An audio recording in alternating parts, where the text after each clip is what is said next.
हम तो आपकी कथा में इतने लीन हो गए कि इतनी तेज वायु का हमें तनिक भी अनुमान ही नहीं रहा। हमें तुरंत ही किसी नौका की व्यवस्था करके चलना चाहिए। भागो भागो भागो, नदी में बाढ़ आई है। नदी पार करने का इरादा है तो भूल जाइए, पहाड़ों पर बादल फट गया है। अब तो श्री गोवर्धन हरि ही हमारी रक्षा कर सकते हैं। भागो जल्दी। उन्होंने तो कहा घर चले जाओ, किंतु हमारा घर तो यहाँ है ही नहीं। हम तो अभी काशी के आधे रास्ते भी नहीं पहुंचे हैं। इतनी तेज हवा, कहीं इस तूफान के बवंडर में मैं उड़ ना जाऊं। अगर बाढ़ आ गई तो सबसे पहले मैं ही डूबूंगा। कुछ नहीं होगा तुम्हें, ना तुम डूबोगे ना तुम उड़ोगे। जिस दिशा में वो नौका चालक गए उसी दिशा में चलते।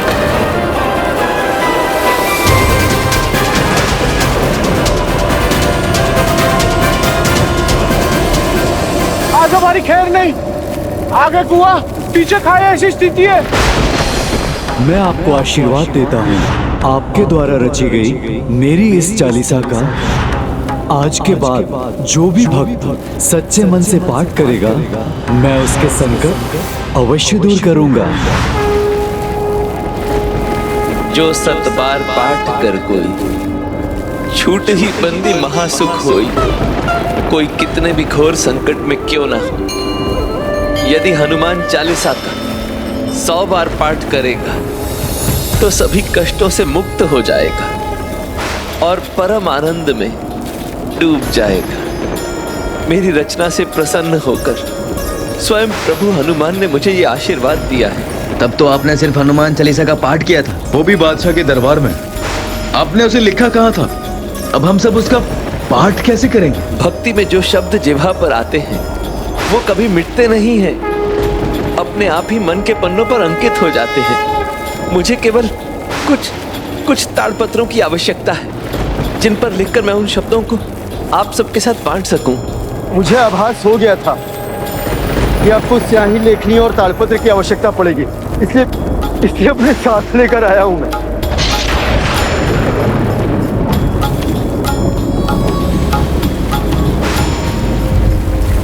ये क्या मुसीबत है, बारिश भी हो गई। अब गुरुजी जो भी लिखेंगे सब धुल जाएगा।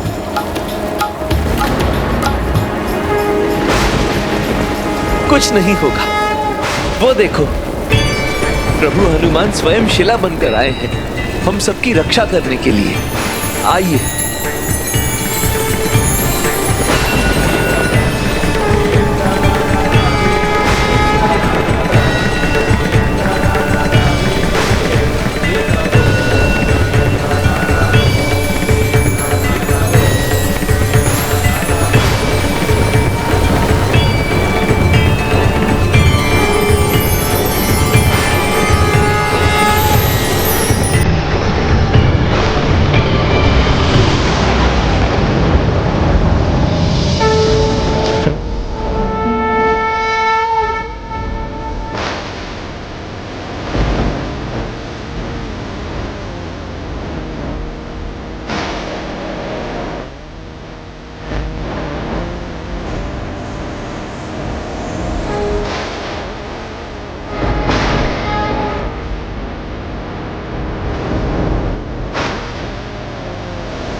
ये जल तो बढ़ता ही जा रहा है।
हम सभी सुरक्षित हैं। किसी की कोई भी क्षति नहीं हुई। ना ही हम डूबे और ना ही हम उड़े। प्रभु हनुमान जी के पराक्रम के आगे कौन नहीं झुकता, और उनकी कृपा से उनके भक्तों का बाल भी बांका नहीं होता। सब हनुमान जी और उनकी चालीसा के कारण है। नहीं नहीं, ये तो द्वारिकाधीश वृंदावन के प्रभु श्री कृष्ण की कृपा के कारण ही संभव हुआ है। आज बाढ़ में सब कुछ बहने वाला था, बस गोवर्धन गोपाल के चमत्कार से ही हमारी रक्षा हुई, जैसे उन्होंने एक बार पहले भी किया था अपने बाल रूप में। कैसी बातें कर रहे हैं आप? ये चमत्कार तो हनुमान जी का ही है। और हनुमान जी प्रभु श्री राम जी के भक्त हैं, तब तो ये चमत्कार प्रभु श्री राम जी का ही हुआ ना। नहीं, ये तो प्रभु श्री कृष्ण की ही महिमा है। यमुना नदी के दूसरी ओर वृंदावन है, प्रभु श्री कृष्ण की नगरी, और उनकी नगरी के निकट उनके चमत्कार को नकार रहे हैं। वृंदावन के निकट होने से क्या हुआ? प्रभु हनुमान जी तो कहीं भी प्रकट हो सकते, और उनके माध्यम से प्रभु श्री राम की कृपा भी। ये सब हमें संत गोस्वामी तुलसीदास जी ने कहा है ना संत महाराज जी? लगता है आपको प्रभु गोवर्धन जी के चमत्कार का ज्ञान नहीं, इसलिए ऐसा कह रहे हैं। हमें लगता है आपको प्रभु श्री राम की महिमा का ज्ञान नहीं। यहाँ प्रभु गोवर्धन के स्थान पर उन्हीं की महिमा सबसे ऊपर है। मर्यादा पुरुषोत्तम का स्थान कोई नहीं ले सकता, उनसे बड़ा तो उनका नाम है।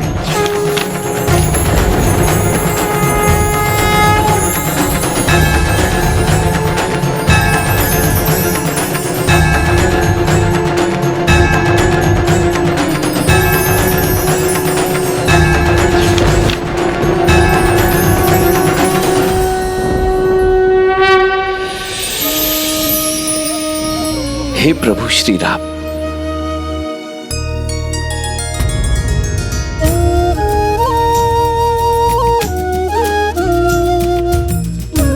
क्षमा करना भाई, मैं बिना अनुमति आपकी नाव में चढ़ गया।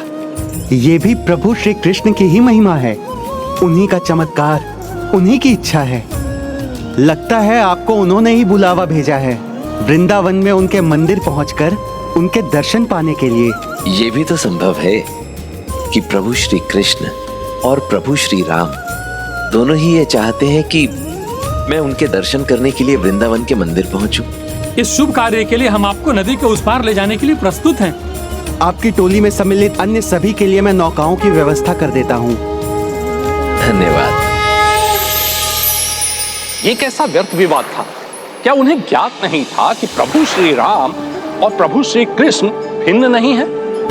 दोनों नारायण के ही अवतार हैं। और ये बात तुलसीदास जी उन्हें क्यों नहीं बता रहे थे? बताने वाले तो प्रभु श्री राम हैं। संभव है तुलसीदास जी उन्हीं के संकेत की प्रतीक्षा कर रहे थे, जिससे ये विवाद सुलझ सके।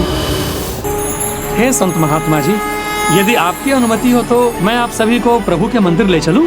प्रभु श्री कृष्ण की नगरी में उनके किसी भक्त का आग्रह भी प्रभु के आदेश के समान ही होता है। चलिए।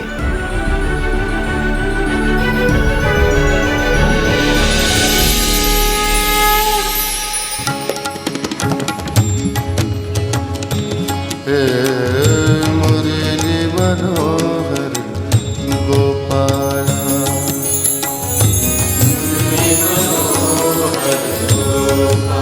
गोपाला मुरली मनोहर गोविंद राधे गोपाला। जय श्री कृष्ण। राधे राधे। जय श्री राम। गोपाला जय श्री कृष्णा। राधे राधे। जय श्री राम।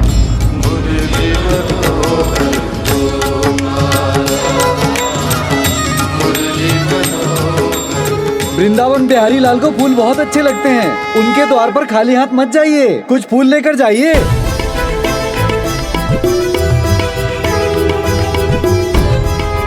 मैं कहाँ खाली हाथ जा रहा हूँ।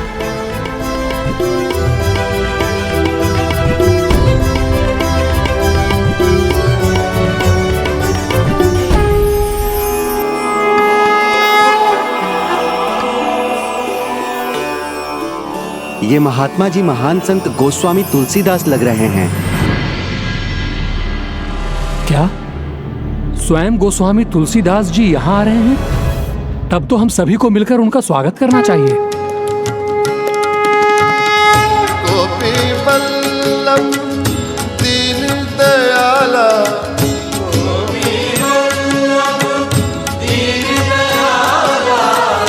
देवकी नंदन गोपाला, देवकी नंदन गोपाला, देवकी नंदन। जय श्री कृष्णा। जय श्री राम। तो हमारा अनुमान सही था, आप ही महान राम भक्त संत गोस्वामी तुलसीदास जी हैं। जी हाँ, बिल्कुल, आपने बिल्कुल ठीक पहचाना। यही है राम भक्त गोस्वामी संत श्री तुलसीदास जी। ओह, मुगल बादशाह के सामने जिसने अपना सर नहीं झुकाया, अब वही तुलसीदास जी है ना? जहां न पहुंचे रवि वहां पहुंचे कवि। तुलसीदास जी तो यहाँ पर बाद में आए, उससे पहले उनका समाचार आ गया। ऐसा समाचार तो कपूर की तरह हवा में फैल ही जाता है। बस अब आपसे यही आशय है कि प्रभु राम की महिमा और भक्ति का रस आस्वादन हमें भी मिले। वर्षा ऋतु रघुपति भरत, तुलसी साली सुदास, राम नाम बर बरन जुग, सावन भादो मास। अर्थात प्रभु श्री राम की भक्ति तो वर्षा ऋतु के समान है, जो जब तपती धरती पर पड़ती है तो उसे तृप्त कर देती है। भक्त भी जब प्रभु श्री राम का नाम लेते हैं तो उनकी आत्मा को वैसी ही तृप्ति, वैसे ही सुख का आभास होता है। प्रभु श्री राम का नाम तो अमृत की उस बूंद के समान है, जो भक्त जनों में एक नई ऊर्जा का संचार करता है। फिर तो आपके बारे में जो कुछ भी सुना था वो सत्य ही है कि आपका शिष्य किसी अन्य के सामने नहीं, बस आपके आराध्य प्रभु श्री रामचंद्र जी के सामने ही झुकता है। फिर भला किस प्रयोजन से आप यहाँ श्री वृंदावन बिहारी लाल जी के मंदिर में उपस्थित हैं?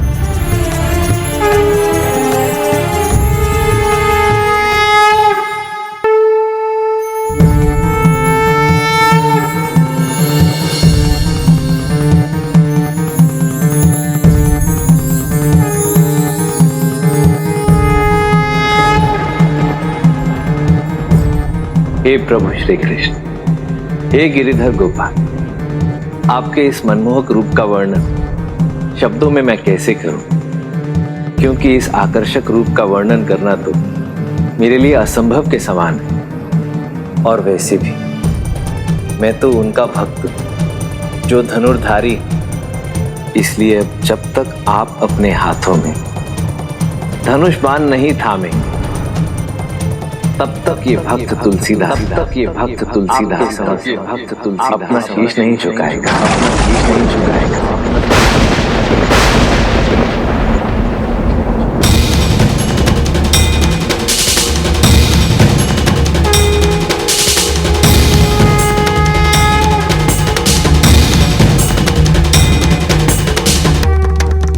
का वर्णु छवि आपकी, भले बने हो नाथ, तुलसी मस्तक तब नवे, जब धनुष बाण लो।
राम नाम पर नाम ते, प्रीति प्रतीति भरोस, सो तुलसी सुमिरत सकल, सगुन सुमंगल कोस। ये तुलसीदास तो अत्यंत साधारण था, परंतु राम नाम से अलंकृत होकर राम नाम की महिमा स्वीकार कर और श्री राम नाम के सुमिरन से ये साधारण तुलसीदास भी सद्गुणों और सुमंगल का संग्रह बन गए। प्रभुदास जी, यदि आपके लिए ये मुरलीधर तो मेरे लिए धनुर्धारी, तब आप ही बताइए, इनके समक्ष अपना शीश झुकाने में मुझे भला क्या आपत्ति होगी? क्षमा कीजिए मुझे संत तुलसीदास जी, शीश तो मुझे आपके समक्ष झुकाना चाहिए। से सीताराम नहीं, भजन शंकर गौरी, जन्म गवायो व्यर्थ ही, अरत पराई पौरी। यदि अपना शीश कहीं झुकाना ही है तो इनके समक्ष झुकाइए, क्योंकि ये सभी व्यर्थ के विवादों से परे हैं। यही प्रभु श्री राम है और यही प्रभु श्री कृष्ण भी। यदि ये सत्य है हे संत महाराज, तो जिस प्रकार आपने श्री राम के महिमा मंडन में अनेकों कविताएं रची हैं, उसी प्रकार प्रभु श्री कृष्ण की प्रशंसा में भी कुछ शब्द अवश्य रचिए। हे कवि श्रेष्ठ, श्री कृष्ण के अद्भुत रूप का वर्णन गुनगुनाकर करने की कृपा कीजिए, जिससे हम सभी कृष्ण भक्तों का उद्धार हो सके।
आता है। इस प्रकार संत तुलसीदास जी ने वृंदावन में भी सभी के सामने इस सत्य को उजागर किया कि प्रभु श्री राम और प्रभु श्री कृष्ण एक ही तत्व के दो स्वरूप हैं, दोनों एक ही हैं। भक्त उनमें से जिनको भी मन में बसा ले वही उसके श्री राम हैं, वही उसके श्री कृष्ण हैं। तो क्या कृष्ण गीतावली रचना के बाद भी तुलसीदास जी ने कोई और भी रचनाएं लिखी? महाकवि संत गोस्वामी तुलसीदास जी की लेखनी और उनकी रचनात्मकता का प्रवाह तो निरंतर बहता रहा। वो ऐसे ही प्रभु की प्रशंसा में लिखते रहे और प्रभु श्री राम का प्रचार भी करते रहे। जय बोलो श्री राम लखन जान की। जय बोलो श्री राम भक्त हनुमान की। जय बोलो श्री राम भक्त हनुमान की। जय वृंदावन बिहारी लाल की। प्रेम से बोलो राधे राधे। राधे राधे राधे। संत तुलसीदास जी, काशी लौटने की सारी तैयारी हो चुकी। तुलसीदास जी, हम वृंदावन वासियों का सौभाग्य है कि आप यहाँ पे पधारे और आपके मुख से रामचरितमानस के पाठ सुनने का अवसर मिला। किंतु यहाँ अभी भी ऐसे श्रद्धालु हैं जो राम कथा सुनने के आकांक्षी हैं। आपके अभी प्रस्थान करने से वो तो इस सुख से वंचित रह जाएंगे।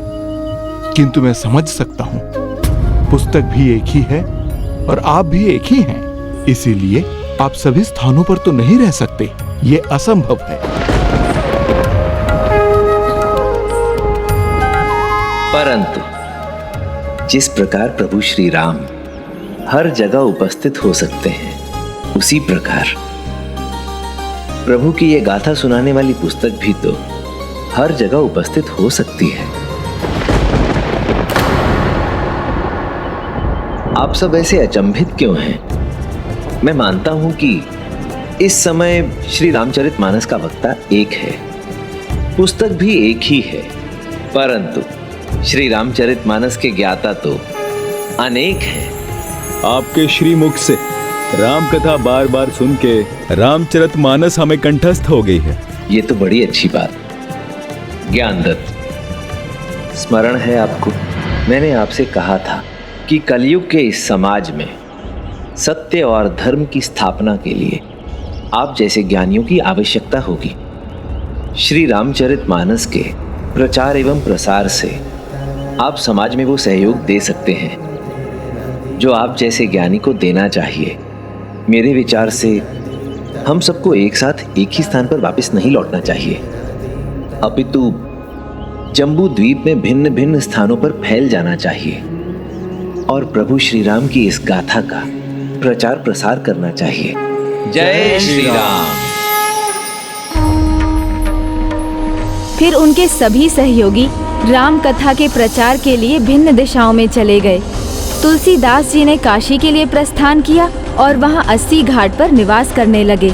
वहां निरंतर राम कथा का पाठ करने के साथ काशी में ही उनकी निगरानी में पहली बार रामलीला का आयोजन हुआ, जिससे राम कथा का प्रभाव और बढ़ा एवं कलयुग का अंधकार मर्यादा पुरुषोत्तम प्रभु श्री राम के तेज के आगे कम होने लगा।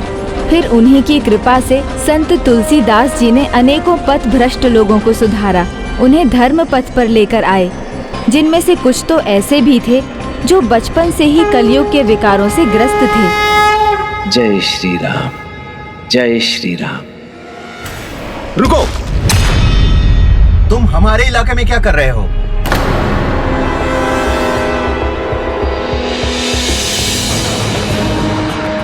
लगता है काम की पूरी समझ नहीं है, अभी नए हो। नया हूँ? मैं आपका कहने का तात्पर्य नहीं समझा महानुभाव।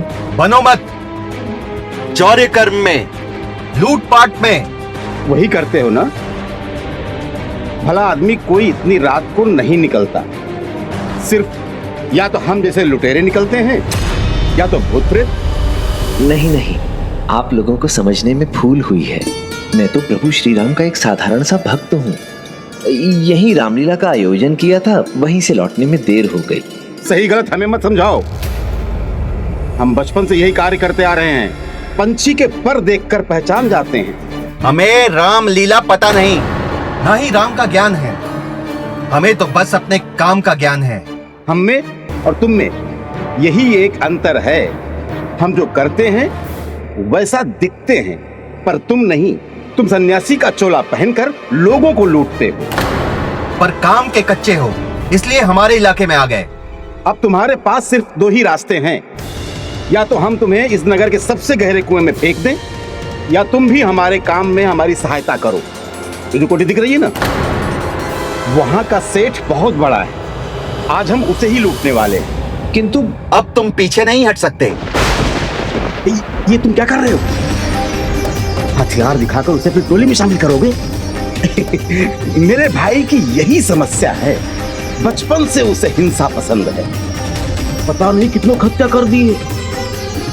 पर तुम चिंता मत करो, हम वैसे नहीं हैं। बड़े सेठ का बड़ा घर है तो तिजोरी भी उतनी बड़ी होगी, धन भी अधिक मिलेगा। हमें तुम्हारी आवश्यकता है, मना मत करना। जो काम सुई से चल जाए उसके लिए तलवार नहीं निकालते। मुझे तो आप क्षमा ही कीजिए। रुको, तुम्हें सौगंध है जो तुम्हें सबसे प्रिय हो, अब तुम मना नहीं कर सकते। अब तो तुम्हें हमारी सहायता करनी ही होगी। कौन है तुम्हें सबसे प्रिय? मां? नहीं। पिताजी? नहीं नहीं, पत्नी होगी।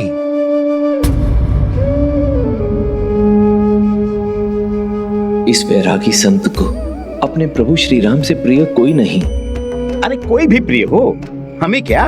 बस सौगंध मत तोड़ना। जो भी तुम्हें प्रिय है उसका मान रखना, हमारी मदद करना।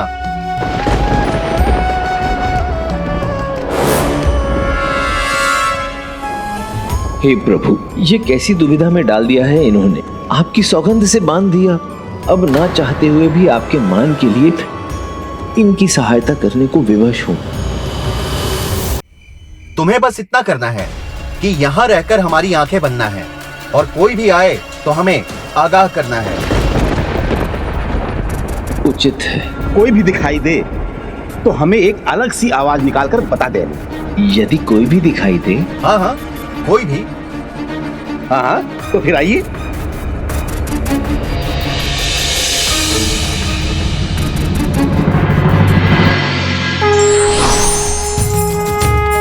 जय श्री राम, जय श्री राम, जय श्री राम, जय श्री राम। कौन है? कहाँ है? किसी ने हमें देखा तो नहीं?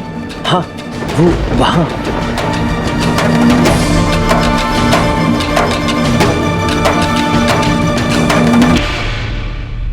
वहां कोई तो नहीं। क्या बकवास कर रहे हो? वहां कोई राम वाम नहीं है। आगे से ध्यान रखना।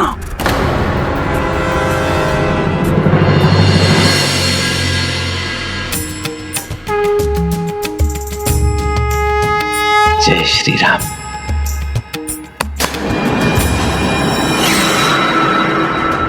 क्या हुआ? किसी ने हमें देखा तो नहीं? हाँ, वही पहले की भांति श्री राम ने वहां हो रहे। लगता है तुम इतने नए हो, तुम्हें डर के मारे भ्रम हो रहा है। इस बात का चेतावनी मत देना, ध्यान रखना।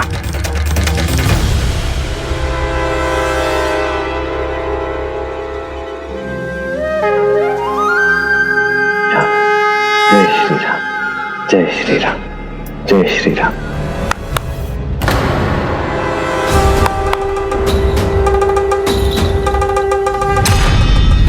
इन दोनों ने तो इस बार मुझे सुना ही नहीं।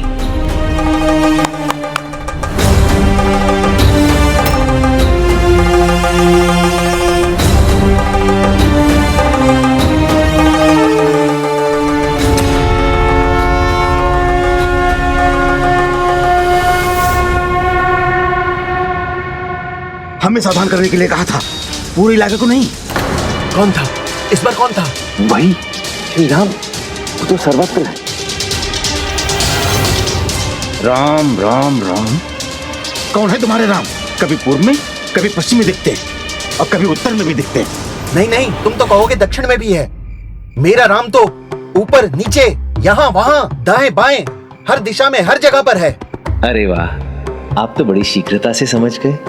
यही सत्य है।